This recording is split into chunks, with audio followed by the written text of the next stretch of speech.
আমন্ত্রণ জানাচ্ছি আপডেট সংবাদে। শুরুতেই জানিয়ে দিব গুরুত্বপূর্ণ শিরোনাম, এরপরেই থাকবে বিস্তারিত। এবার পাকিস্তানকে মোদির কঠোর হুঁশিয়ারি।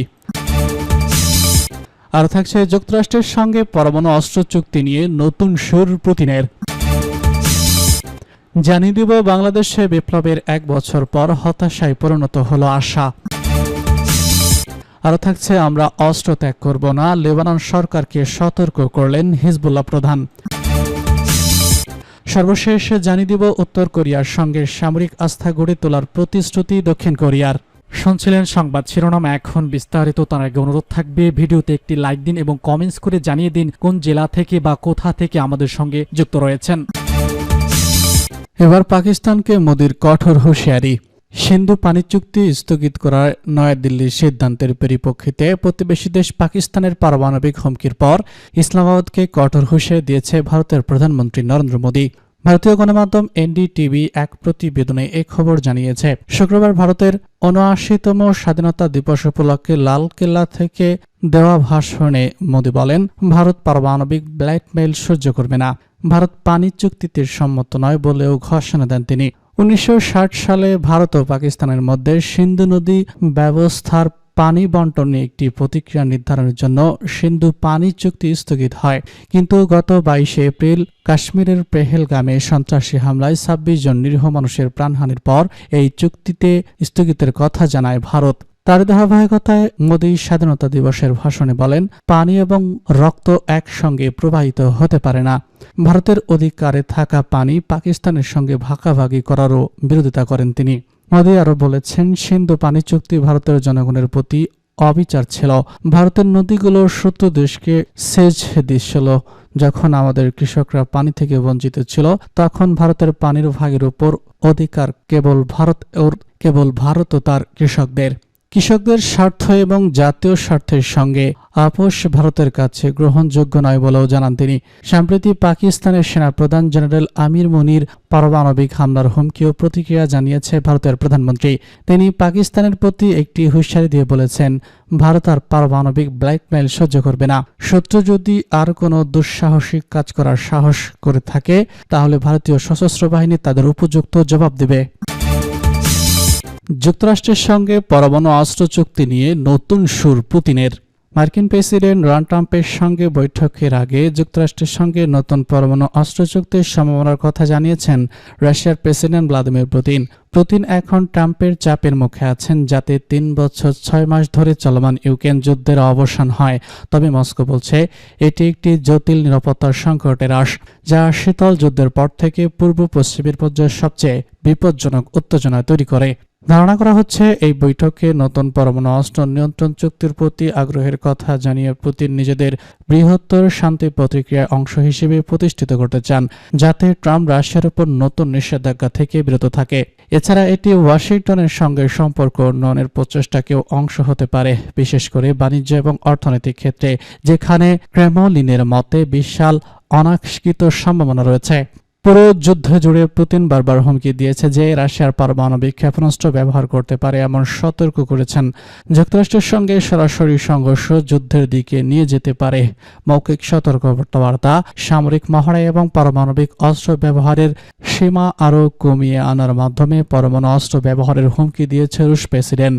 রাশিয়ার হাতে বিশ্বের যে কোনো দেশের তুলনায় বেশি পারমাণবিক অস্ত্র রয়েছে, যা এই খাতে তাকে এমন মর্যাদা দিয়েছে যা এর প্রচলিত সামরিক বা অর্থনৈতিক ক্ষমতার চেয়ে অনেক বেশি। ফলে নিরাপত্তা ইস্যুতে পুতিন বিশ্বমঞ্চকে ট্রাম্পের সমান অবস্থানে দাঁড়াতে পারেন। বাংলাদেশে বিপ্লবের 1 বছর পর হতাশায় পরিণত হলো আশা। 1 বছর আগে স্বৈরাচার শাসক শেখ হাসিনা ছাত্রদের উপর নির্মম দমন নিপীড়ন চালানোর সময় রংপুর শহরে আবু সাইদ সশস্ত্র পুলিশ কর্মকর্তাদের সামনে হাত প্রসারিত অবস্থায় সাহসী অঙ্গতে দাঁড়িয়েছিলেন। এর কিছুক্ষণের মধ্যেই তিনি গুলিবিদ্ধ হন, পরে আহত অবস্থায় তার মৃত্যু হয়। এই গণঅভ্যুত্থানেই শেখ হাসিনার ১৫ বছরের শাসনের পতন ঘটে। মূলত আবু সাইদের মৃত্যুকে আন্দোলনের মোড় ঘুরিয়ে দেয়। ৫ আগস্ট শেখ হাসিনা দেশকে অরাজকতার শেষ সময় রেখে ভারতে পালিয়ে যান, তবে আশার আলো ছিল। ছাত্ররা বাংলাদেশ পুনর্গঠন করতে চেয়েছিলেন। তারা একটি বৈষম্যহীন এবং দমন দুর্নীতিগ্রস্ত গণতান্ত্রিক দেশ চেয়েছিলেন। এ আশায় তারা নোবেল শান্তি পুরস্কারপ্রাপ্ত অর্থনীতিবিদ ডক্টর মোহাম্মদ ইউনূসকে অন্তর্বর্তী সরকারের শীর্ষ আসনে বসান। তিনি বাংলাদেশকে অস্থিরতা থেকে স্থিতিশীলতার দিকে নেতৃত্ব দেওয়ার কাজটি গ্রহণ করেছিলেন। তবে অনেক বাংলাদেশি পরিবর্তনের ধীর গতি নিয়ে হতাশ। তারা ভাবছেন আবু সাইদের মতো প্রতিবেশীরা কি তাদের জীবন বৃত্তই ত্যাগ করেছেন। ডক্টর মোহাম্মদ ইউনূসের অন্তর্বর্তী সরকার বাংলাদেশে দীর্ঘদিন ধরে চলা দুর্নীতি, মূল্যস্ফীতি, কর্মসংকট এবং প্রশাসন সহ বিভিন্ন সমস্যা দূর করতে হিমশিম খাচ্ছে। মূলত এমন সমস্যাই শেখ হাসিনার বিরুদ্ধে মানুষকে ক্ষুব্ধ করে তুলেছিল।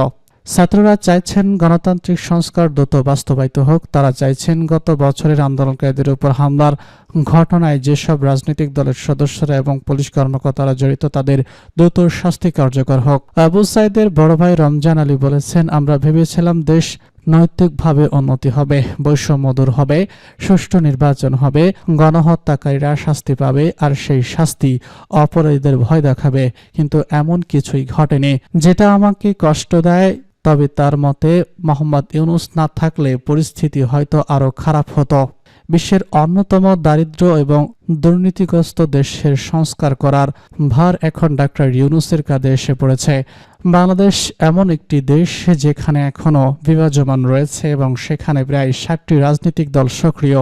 ডক্টর ইউনূসের প্রথম কাজ ছিল আইন শৃঙ্খলা পুনঃপ্রতিষ্ঠা করা। বিপ্লবের পর লুটপাট, দাঙ্গা এবং সংখ্যালঘুদের উপর হামলা দেশের স্থিতিশীলতা নষ্ট করেছিল। যদিও এখন বাংলাদেশ কিছুটা স্থিতিশীল। মানবাধিকার সংস্থাগুলোর অভিযোগ, সরকার হিন্দু, সংখ্যালঘু এবং শেখ হাসিনার সমর্থকদের উপর সহিংসতার ঘটনা নিয়ন্ত্রণে যথেষ্ট কাজ করেনি। আর ইসলামী উগ্রবাদীরাও এখানে প্রভাব ফেলার চেষ্টা করেছে। ইউনূসের পরবর্তী লক্ষ্য ছিল একটি ব্যাপক সংস্কার কর্মসূচি শুরু করা, যার মধ্যে নির্বাচন ব্যবস্থা, বিচার ব্যবস্থা এবং পুলিশ সংস্কার সহ 11টি কমিশন নিয়োগ করেন। এর সামগ্রিক লক্ষ্য ছিল শেখ হাসিনা ক্ষমতা ধরে রাখতে যেসব প্রতিষ্ঠানে পরিবর্তন এনেছিলেন সেগুলোর সংস্কার করা। কিন্তু এই সংস্কারের কমই বাস্তবায়িত হয়েছে।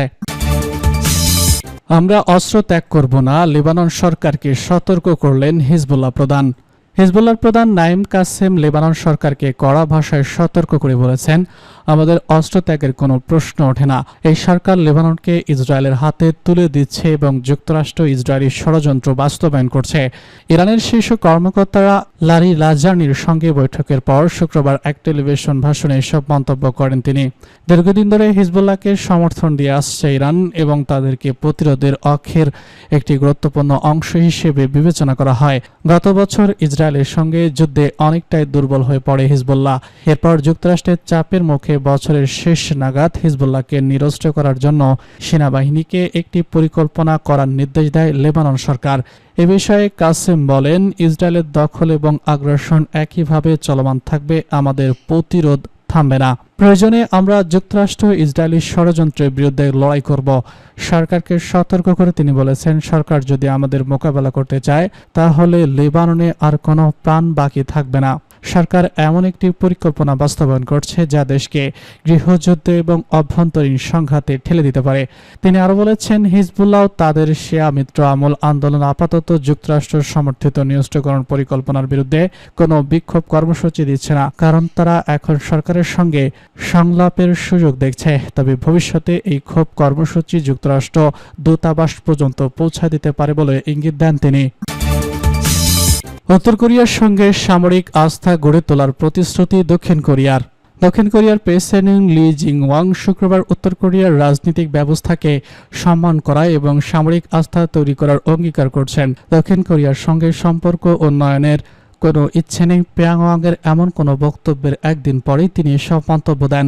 জুন মাসে নির্বাচিত হওয়ার পর থেকেই লি জিউইং প্রতিশ্রুতি দিয়ে আসছেন যে তিনি পারমাণবিক অস্ত্রধারী উত্তর কোরিয়ার সঙ্গে যোগাযোগ স্থাপন করবেন এবং কোনো পূর্বশর্ত ছাড়াই সংলাপ চালিয়ে যাবেন, যা তার একগুচ্ছ অবস্থানদারী কর্মসূচির নীতির সম্পূর্ণ বিপরীত। জাপানি প্রশাসন থেকে মুক্তির বার্ষিকী উপলক্ষে এক অনুষ্ঠানে সম্পৃক্তকালে লি জি উইং বলেছেন, দক্ষিণ কোরিয়ার সরকার উত্তর কোরিয়ার সঙ্গে উত্তর কোরিয়ার উত্তেজনা উল্লেখযোগ্যভাবে হ্রাস এবং আস্থা পুনরুদ্ধারের জন্য ধারাবাহিক ব্যবস্থা গ্রহণ করবে। নিউজিল্যান্ডের national committee for uniform documents অনুসারে 15 আগস্ট জাপান থেকে মুক্তির একদিন উত্তর এবং দক্ষিণ কোরিয়া উভয় দেশে পালিত একমাত্র সরকারি ছুটির দিন। এদিনকে ভয় কোরিয়া জাতীয় মুক্তি দিবস হিসেবে পালন করে।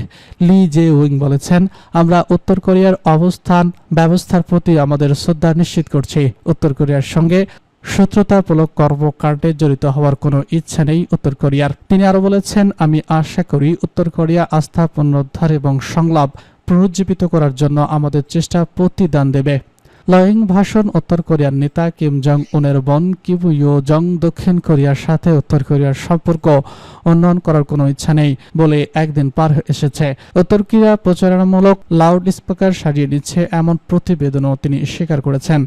জুন মাসে দক্ষিণ কোরিয়ার সামরিক বাহিনী বলেছে যে দুই দেশই সমীকরণ অঞ্চল জুড়ে প্রচারণার সম্প্রসার বন্ধ করে দিয়েছে। গত সপ্তাহে তারা জানিয়েছে যে উত্তর কোরিয়ার সৈন্যরা সীমান্তে লাউড স্পিকার ভেঙে ফেলছে।